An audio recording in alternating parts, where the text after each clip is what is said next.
সিজনের একদম শেষের দিকে ফুলকপি দিয়ে এই রকমভাবে মশলা ফুলকপি ভাজা তৈরি করে দেখুন। ভাত বা রুটি দুটোর সঙ্গেই একদম জমে যাবে আর মুখের রুচিও ফিরে আসবে। নমস্কার বন্ধুরা, আজকে আরও একটু নতুন রেসিপিতে আপনাদের সবাইকে স্বাগত। মশলা ফুলকপি তৈরি করার জন্য আমি একটা মিডিয়াম সাইজের ফুলকপির এই রকম ছোট ছোট টুকরো করে কেটে নিয়েছি। তার সাথে একটা মিডিয়াম সাইজের ক্যাপসিকাম চৌকো চৌকো একটু বড় সাইজের করে কেটে নিয়েছি।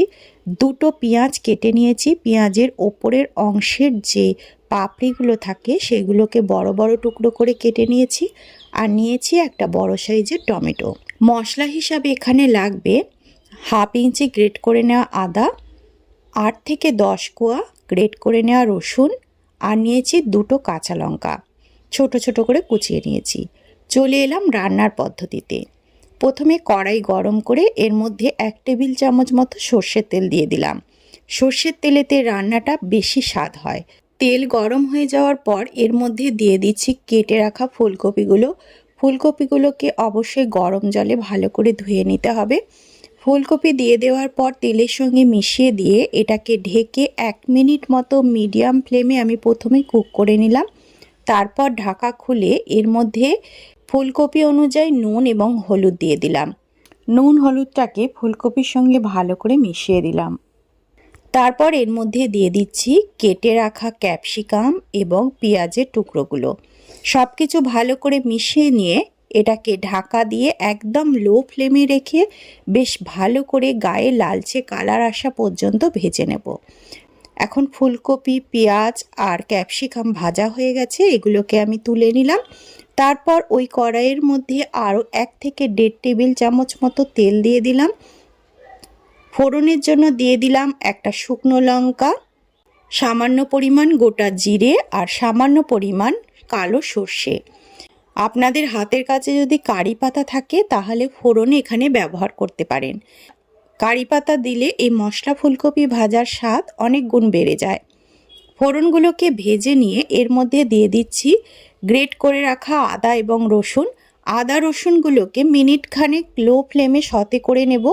50% মতো ভেজে নেব। এগুলো 50% মতো ভাজা হয়ে যাওয়ার পর এর মধ্যে দিয়ে দিচ্ছি ছোট করে কুচিয়ে রাখা পেঁয়াজ।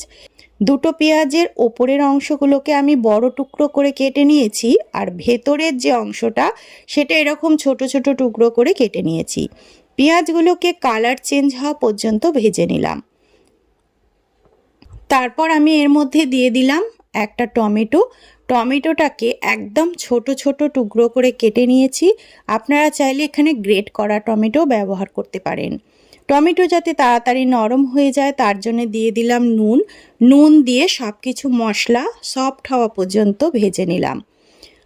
টমেটো যখন ভালোভাবে সফট হয়ে গেল তখন এর মধ্যে দিয়ে দিচ্ছি হাফ চামচ হলুদ গুঁড়ো, হাফ চামচ লঙ্কার গুঁড়ো, হাফ চামচ জিরের গুঁড়ো, আর সামান্য পরিমাণ জল দিয়ে দিলাম। জল দিয়ে মশলা ভালো করে মিশিয়ে নিয়ে ঢাকা দিয়ে মিনিট 2 সময় ধরে মশলাটাকে কষে নিতে হবে। যখন মশলার থেকে জল চলে গিয়ে তেল ছাড়তে শুরু করবে তখন মশলার মধ্যে আমি দিয়ে দিলাম ভেজে রাখা ফুলকপি, ক্যাপসিকাম এবং পেঁয়াজগুলো। এই সমস্ত কিছু দিয়ে ভালো করে মিশিয়ে নিলাম। আজকের রেসিপি যদি আপনাদের ভালো লেগে থাকে তাহলে অনুরোধ রইল চ্যানেলটিকে সাবস্ক্রাইব করে ভিডিওটিতে একটি লাইক করার জন্য। সব কিছু ভালো করে মিশিয়ে নেওয়ার পর গ্যাসের ফ্লেম একেবারে লোতে রেখে এটাকে ঢাকা দিয়ে 3 থেকে 4 মিনিট সময় ধরে এটাকে রান্না করে নিতে হবে। আর অবশ্যই মাঝে মাঝে খুলে একবার নাড়াচাড়া করে দিতে হবে। মিনিট 4 পরে আমি ঢাকা খুলে নিয়েছি।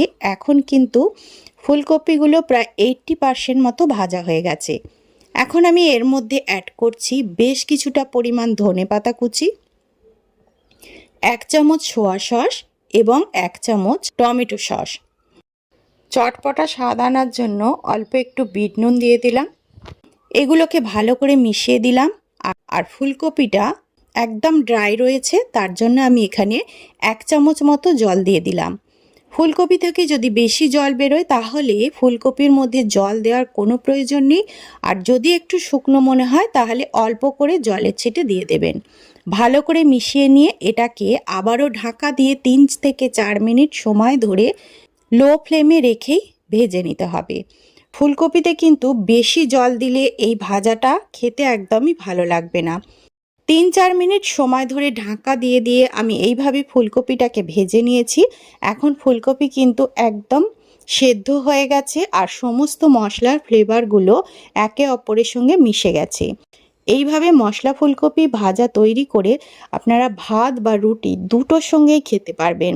আজকের রেসিপি কেমন লাগলো অবশ্যই জানাবেন। আজ তাহলে এই পর্যন্তই, দেখা হবে পরবর্তী রেসিপিতে। ধন্যবাদ।